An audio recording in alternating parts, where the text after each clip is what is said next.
Pernah nggak kamu berada di sebuah acara, mungkin kumpul-kumpul di kantor yang seru banget, atau misalnya lagi ada acara arisan keluarga yang seru juga ya, penuh canda gitu, semuanya kelihatannya seru, asik gitu.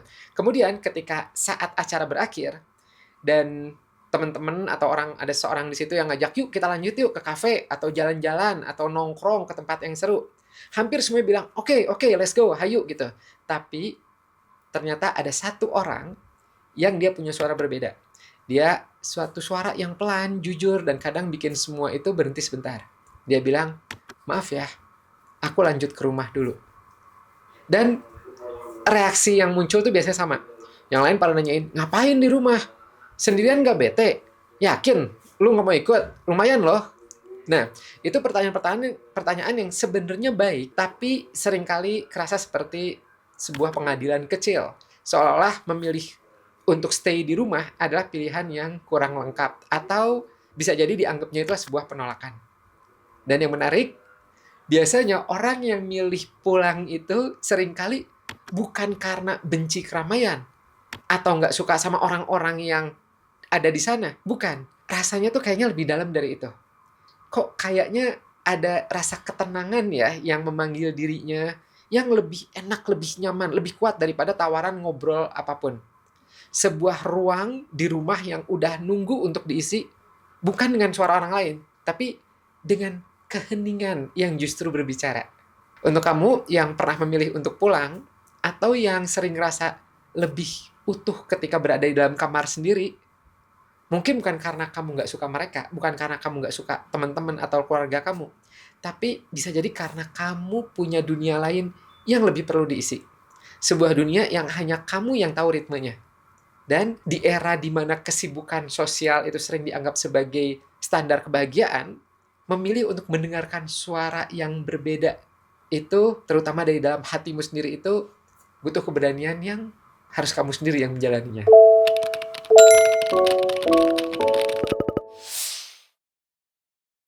Nah, di titik ini kita itu sering salah paham. Kita sering mengira orang yang lebih sering memilih untuk rumah itu karena, oh dia mah introvert, oh karena energinya habis, karena baterainya drop.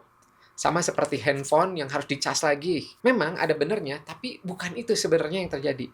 Ini bukan soal baterai yang kosong, ya, bukan tentang, oh jenis baterai yang berbeda, bukan. Nah, kita bayangkan dua jenis handphone. Yang pertama, punya baterai yang besar, yang bisa dipakai seharian untuk video call, main game, browsing, masih ada sisa banyak. Yang kedua, baterainya lebih kecil, tapi efisien. Untuk tugas yang sama, dia bisa jalan juga, tapi lebih cepat panas, dan baterainya itu lebih cepat terkuras. Nah, orang yang pertama, itu seperti teman kita yang energik di keramaian, yang justru makin aktif, makin bersinar, makin hidup di tengah orang banyak. Yang kedua, yaitu mungkin adalah kita yang lebih mirip untuk di rumah. Nah, bagi kita, bagi Anda nih, ya, yang seperti ini, itu setiap interaksi sosial itu sekecil apapun, bisa jadi seperti kayak kita menjalankan aplikasi yang berat di latar belakang handphone kita. Suara obrolan yang tumpang tindih, lampu yang terang, ekspektasi untuk ngerespons mereka dengan cepat, bahkan sekedar membaca ekspresi wajah mereka. Semua itu kan sebenarnya data yang harus dicerna oleh sistem saraf kita. Dan sistem kita ini canggih, sangat sensitif. Dia memproses semuanya itu dengan sangat mendalam. Hasilnya apa?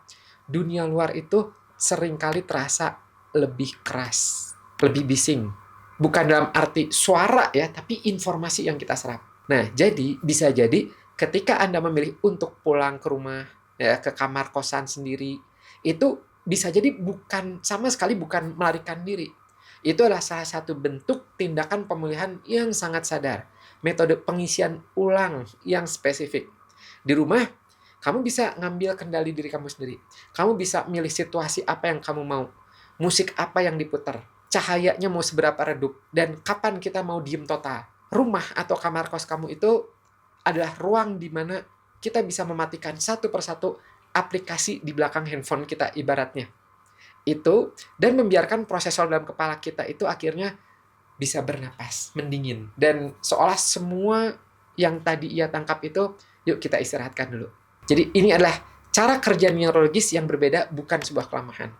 Nah, ketika Anda mengerti ini, harapannya itu adalah Yuk berhenti menyalahkan diri sendiri karena ngerasa diri kita itu berbeda dari yang lain. Kita itu baik-baik aja, itu wajar. Ya, hanya saja kita memang punya spesifikasi yang mungkin berbeda dengan orang lain dan itu tidak apa-apa. Dan inilah mungkin kekuatan terbesarnya yang paling sering luput dari pandangan. Di dunia yang sibuk di luar sana, yang sibuk berteriak, mencari perhatian, mengumpulkan tanda suka, orang yang milih di rumah itu justru seringkali membangun sesuatu yang sangat berharga. Sumber validasi internal dari dalam dirinya sendiri. Coba kamu lihat sekeliling. Banyak dari kita yang belajar untuk ngerasa lebih baik tentang diri sendiri itu ketika ada yang misalnya nge-like foto kita, suka foto kita, menyetujui pendapat kita di grup, atau ngundang kita ke acara, ada ya kepuasan yang datang dari luar itu. Sama seperti ibaratnya hujan turun dari langit, enak banget. Kita ngadep ke atas, ya, kita berharap basah, sejuk gitu. Tapi bagi orang yang dunianya itu banyak di dalam, pola ini seringkali nggak dominan. Buat mereka, kepuasan itu justru datang dari sumber yang sangat dekat, yaitu dari dirinya sendiri. Misalnya rasa puas ketika selesai nyelesain buku yang sulit. Dari kepuasan ketika ngelihat tanaman di pot akhirnya berbunga. Dari rasa tenang setelah ruangannya itu berhasil ditata ulang. Atau dari ide-idenya yang akhirnya tertuang jelas di buku catatannya dia. Diary, catatan. Jadi ini bukan tentang superior ya, tapi tentang menjadi cukup dari diri sendiri. Sebuah bentuk kalau di psikologi namanya psychological self-sufficiency. Kecukupan psikologis. Mereka bukan berarti antisosial. Ya, kamu yang ngerasa ini, saya yakin bukan berarti kamu antisosial. Bahkan kamu bisa jadi sangat hangat dan sangat peduli dalam interaksi. Cuman bedanya, kamu nggak menggantungkan perasaan baiknya kamu atau berharganya kamu pada arus sosial itu. Rumah menjadi lebih dari sekedar tempat tinggal. Dia menjadi benteng di mana nilai-nilai diri itu nggak diombang-ambing oleh ekspektasi atau penilaian orang lain yang selalu berubah-ubah. Coba deh, bayangin ada seorang teman yang menghabiskan akhir pekan itu nyusun rak buku sendiri. Tangannya mungkin lecet, waktunya habis. Dan mungkin nggak ada satu orang pun yang ngeliat. Tapi ketika rak yang dia bikin, dia susun itu berdiri tegak, dia ngerasain sesuatu yang wow, puas banget. Dan itu real buat dia. Coba bandingkan dengan perasaan saat harus mendapatkan 100 like untuk sebuah foto yang diupload. Yang mana yang lebih bertahan? Mana yang lebih sedikit resikonya terhadap kelelahan emosional kita? Biasanya yang dari eksternal. Nah, ini mengajukan sebuah pertanyaan reflektif yang pelan pada kita semua. Anda coba pada diri Anda sendiri. Apakah kita lebih sering mencari kepuasan dari luar karena kita lupa mungkin ya gitu, atau mungkin nggak pernah diajarin bagaimana caranya kita ngedengar suara yang memberi validasi dari dalam kita sendiri. Anda pernah nggak memvalidasi suara Anda sendiri, suara yang nggak membandingkan dengan orang lain, yang nggak menuntut, yang cuman berkata saya cukup kok jadi diri saya sendiri. Dan inilah mungkin kesalahpahaman terbesar di luar sana yang sering kita hadapi. Banyak orang di luar sana yang ngira ketika kita milih untuk sendiri di rumah, itu sama dengan kita merasa kesepian. Padahal dua hal ini tuh sering banget disatuin dalam satu keranjang yang sama. Padahal rasanya sangat beda. Seperti menyamakan diam karena nggak ada yang diajak bicara, sama diam karena lagi ngedengerin musik simfoni yang hanya bisa didengar dalam keheningan. Kan itu beda banget. Kesepian itu bisa dimaknakan kayak perasaan kosong yang pasif. Datang seperti kabut, menyelinap, ya, dan membuat segala sesuatunya tuh kok kayaknya hampa. Kesepian itu rasa ingin terhubung tapi nggak tahu caranya. Atau ngerasa nggak ada yang memahami. Beda sama kesendirian. Kesendirian itu kita yang milih, saya mau sendiri. Ya. Kesendirian itu dipilih oleh orang rumah biasanya, ya, dan itu aktif. Keheningan yang disengaja. Sebuah ruangan yang dengan sadar memang dikosongkan dari suara luar, dijaga supaya suara dari dalam diri kita itu lebih jelas terdengar. Nah, buat mereka nih, buat orang-orang ini, kesendirian itu bukanlah sebuah kekosongan untuk menunggu diisi oleh orang lain. Melainkan ini adalah ruang yang penuh dengan kemungkinan untuk menyendiri, untuk membaca buku, untuk ngerenung sendiri, untuk menciptakan sesuatu, apapun itu. Mereka bisa jadi merasa sangat terhubung dengan karakter yang ada di dalam buku, dengan ide yang tiba-tiba muncul, dengan ritme napasnya sendiri, atau dengan cahaya matahari sore ya, yang masuk lewat jendela, yang perlahan bergeser ya di lantai, Nah, koneksi ini sunyi, tapi nggak sepi. Dalam, bahkan justru mengisi. Jadi, ketika Anda merasa, atau mungkin ketika Anda melihat seseorang yang lebih sering memilih untuk berada di rumah, dan kita ngerasa kesian, atau ngira, wah dia terasing, mungkin kita meleset. Bisa jadi di balik pintu yang tertutup itu, mereka sedang berada di puncak ketenangan atau kreativitas mereka. Mereka sedang berhubungan dengan bagian dari diri mereka sendiri yang paling otentik, tanpa gangguan. Menilai pilihan itu sebagai sesuatu yang ketika kita, dia sedih ya gitu. Justru sebenarnya bisa jadi mencerminkan ketidaknyamanan kita sendiri dengan keheningan, bukan keadaan mereka.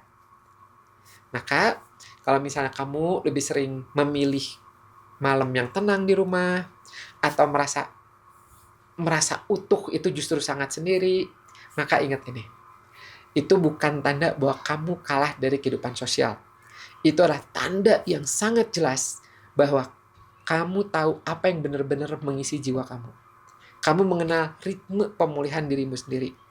Dan di dunia yang terus-menerus memanggil kita keluar, kemampuan untuk pulang ke dalam diri sendiri adalah satu kekuatan yang besar, kekuatan sunyi yang dahsyat.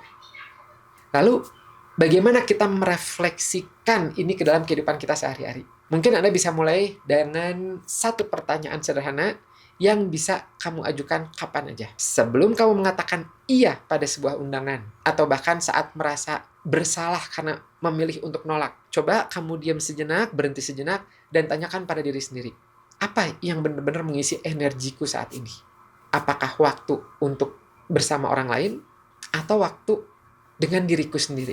Di sini nggak ada jawaban yang benar ataupun salah ya. Tujuannya bukan untuk menghakimi pilihan kamu, tapi untuk menciptakan kesadaran. Karena seringkali kita berkata iya atau tidak hanya berdasarkan kebiasaan, atau menjawabnya karena ada tekanan halus dari luar. Nah, pertanyaan kecil ini adalah sebuah jendela, sebuah kesempatan untuk memeriksa anggaran sosial kita dengan jujur. Kamu juga bisa nanyain ini pada tubuh kamu sendiri. Kamu coba rasain ya tanpa berpikir terlalu panjang. Apakah bayangan ketemu orang lain itu ringan, seru, wah kayaknya enak ya, sesuatu yang mengalir, enjoy, atau menurut kamu kayaknya berat ya, seperti kayak beban yang harus disiapkan tenaga ekstra.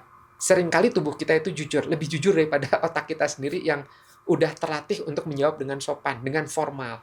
Nah, dari kesadaran kecil inilah kita bisa mulai memberi diri kita sendiri itu izin. Izin untuk memilih berdasarkan apa yang kita butuhkan, bukan hanya apa yang orang harapkan dari kita. Izin untuk pulang lebih awal tanpa ngerasa bersalah. Izin untuk menghabiskan Sabtu malam sendirian dengan proyek pribadi, bikin puzzle, ngerjain sesuatu, dan ngerasa itu adalah akhir pekan yang perfect, sempurna. Ketika kita mulai jujur dengan diri kita sendiri, kita nggak lagi ngorbanin energi kita dengan sia-sia. Kita bisa ngelolanya ya dengan penuh hormat, dengan menikmati itu semua. Pada akhirnya, menjadi seseorang yang lebih suka di rumah atau suka di kosan sendiri bukan tentang mengasingkan diri. Ini tentang membangun hubungan yang sehat dan intim dengan dunia internal kita sendiri. Di saat ini, era di mana kebisingan itu begitu mudah didapatkan, di mana-mana bising, rame, kemampuan kita untuk menemukan keheningan yang produktif dan ngisi ulang diri sendiri justru menjadi sebuah kekuatan tersembunyi. Sebuah sumber ketahanan yang berasal dari dalam kita. Nah, kalau kamu ngerasa gaya hidup ini menggambarkan diri kamu, atau setidaknya ada bagian dari diri kamu yang, ya juga ya, ngangguk pelan, saya ingin mendengar kamu. Coba tulis di komentar, menurut kamu nih, aktivitas di rumah apa yang paling membuatmu ngerasa utuh dan terhubung dengan diri kamu sendiri? Siapa tahu itu bisa menginspirasi orang lain yang juga sedang belajar untuk lebih nyaman dengan pilihannya sendiri. Kalau refleksi ini terasa berarti, klik like ya sebagai tandanya. Dan jangan lupa subscribe channel ini untuk lebih banyak ruang memahami diri dengan tenang dan tanpa penghakiman. Karena kadang, keheningan yang kita jaga di rumah itu bukanlah kesepian. Itu adalah suara paling jujur dari jiwa kita yang sedang bernapas. Wah, akhirnya leluasa. Kalau kamu mau mengenal diri sendiri, karakter kamu seperti apa, potensi, kelemahan, dan apa yang sebaiknya dilatih, ya, apa yang bisa dikembangkan, kamu bisa ya dites tulisan tangannya di grafologiindonesia.com/tes strip grafologi. Ini linknya saya tulis di deskripsi ya. Harapannya setelah kamu tahu tentang potensi diri, kelebihan, hambatan, kamu bisa berkembang lebih optimal lagi. Saya Afif, dan ini program Kata Psikolog. Semoga bermanfaat, dan sampai jumpa di video berikutnya. Bye-bye.